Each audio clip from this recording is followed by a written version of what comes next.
Honorable Thomas Woolsey, Honorable John Kaiman, Assemblywoman Michelle Shimel, President Benjamin George, Sardar Mohinder Singh Ji Taneja, committee members of the Indian American Malayalee Association, and so many other distinguished invitees whose names I still have to familiarize myself with. But thank you very much for inviting me on this auspicious and joyous occasion.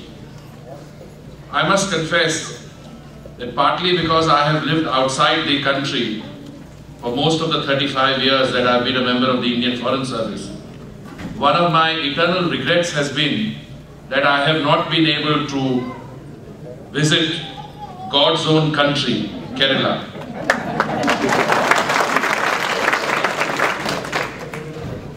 I got married in a bit of a hurry, so I could not go for my honeymoon to the backwaters. And every time I planned a holiday, something or the other would intervene. So it is a very auspicious sign that I am able to join all of you this evening to celebrate this beautiful festival of Onam, and that also in the beautiful United States of America. Thank you very much. Kerala, God's own country, is a beautiful part of India. It has 1,500 kilometers of the backwaters. If I am not mistaken, 44 rivers.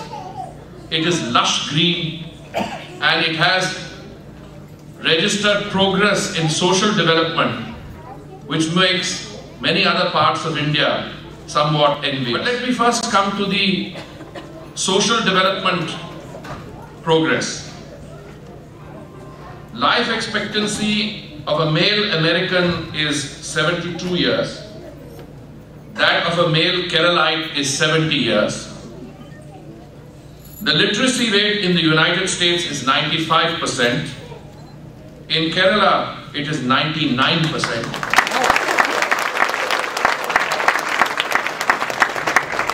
The birth rate is 16 per thousand in the United States. It is 18 per thousand in Kerala and falling faster. The gender ratio in the US is 1,050 females to 1,000 males. In Kerala, it is 1,040 to 1,000 males. And that in a country where neglect of the female child has dropped the Indian overall national ratio to 930 women for 1,000 men. So this is really a remarkable achievement, and this is what makes Kerala so special. In fact, when one thinks of Kerala, there are 2 or 3 images which are immediately conjured. One is literacy, 2, female empowerment, and 3, fantastic progress in the social development indices. There is, however, one difference between the United States and Kerala, and that is the per capita income.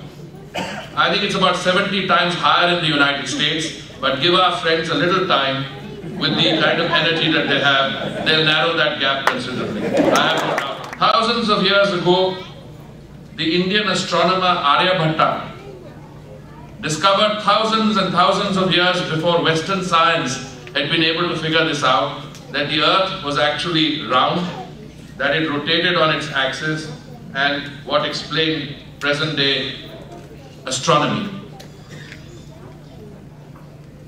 The Shankaracharya, similarly, was from God's own country.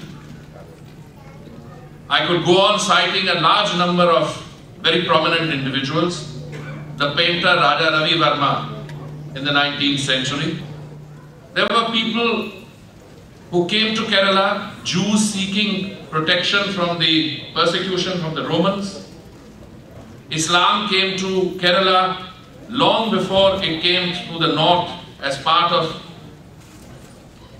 a conquest. Islam came to Kerala through through Arabic traders, through merchant commerce and contact. And the Malayalis have been adventurous. They've never had any inhibition. It is commonly said, and I hope you will forgive me for reminding you, that when the new Indian state was created, so many Malayalis went to work in the Central Secretariat in Delhi that people thought that Remington was a Malayali subcaste. Remington, incidentally, used to be a manual typewriter those days. There's another joke that when Neil Armstrong reached the moon in 1960, he was served tea by a Malayali who had already been there. People saying that you can take an Indian out of India, but you don't take India out of the Indian. And that is what I believe we are celebrating today. Onam, the festival, the legends, there's a remarkable purity about the event itself. And then when I told some of my Malayali friends, I said, look, what is it that distinguishes Onam from the other Indian festivals? It is a festival of harvest, as you said. It is a festival of celebration. It is a festival where we together celebrate an auspicious occasion. But there are some legends which are particularly associated with this, and there are one or two of these legends. If I have your permission, I will quickly read out what a Malayali friend sent me. This is the legend of the boat Palyodam. The story goes that several years ago, some people were traveling in the boat called Palyodam when all of a sudden the boat got stuck in the bend in the river. The oarsmen tried to move it but were unsuccessful. The spiritual head, Bhattathiripad, who was boarding the same boat, thought that it was a bad omen as the boat was laden with food. He came to the river bank to seek help and saw a hut by a dim light that was glowing. He decided to visit the hut and ask for help. He went close to the hut. He saw a poor widow weeping and said, who told him that some children who were sleeping beside her had to go to sleep, but she had not been able to feed them. He was so moved by her pathetic state that he went to the boat, brought food for the family. When the family became happy with the food, the boat could be easily maneuvered to the main course of the river again. From then on began the tradition of feeding one poor person on the day of Onam. And that is what makes it so special. And I have so many Malayali friends and they sent me so many of these legends that I could go on. But let me conclude first of all by thanking you all for welcoming my wife Lakshmi and me here today. It's not normal for the Indian representative to the United Nations, who's normally closeted in the building there and with other colleagues, to be given this honor. I immediately accepted, A, because I'm a great admirer of the Malayali people. I'm a great respecter of tradition, and I think this is as beautiful a festival as any to celebrate. Therefore, I would like to thank the India Malayali Association for organizing this event and inviting us. But most important of all, let me thank you, sir, and the others of the county who have provided hospitality to these lovely people from India. And I hope this interaction will make for a win-win situation for both the Kerala traditions and for the United States of America. Thank you very much.